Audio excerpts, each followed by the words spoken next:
The Bethlehem Brew Works welcomes alcohol safety awareness. I'm Melissa Grimsley. TV2 News grants good fortune advice. That's next.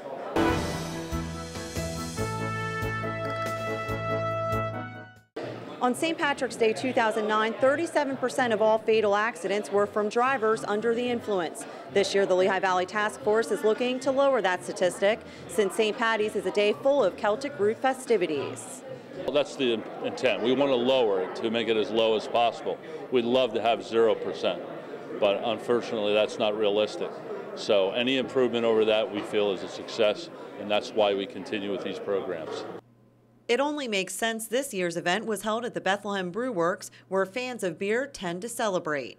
They've always been cooperative with us here and in Allentown. They have a ramp program.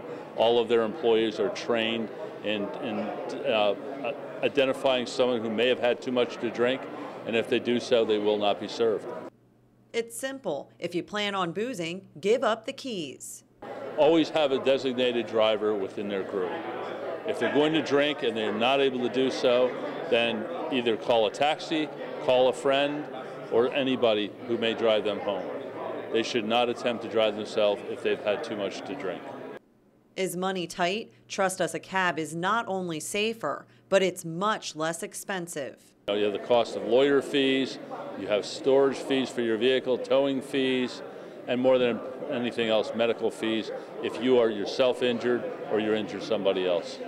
Far worse than prosecution is death. Remember, buzz driving is drunk driving. Impairment begins with the first drink, and although they may not be under or over the limit, they are certainly impaired to the point where no matter what amount of alcohol they drink, even one beer, you're impaired to a point. Everything affects alcohol's impact on the body, a person's state of mind, what they've eaten, even the time of day. Traffic congestion, time of day, as you mentioned, weather conditions. What we want to do is make the public aware that obviously the upcoming St. Patrick's Day holiday is a time of a lot of people going out for good cheer, and in doing so, they tend to drink. And we want to make sure that they don't overindulge, and if they do, that they designate a sober driver to drive.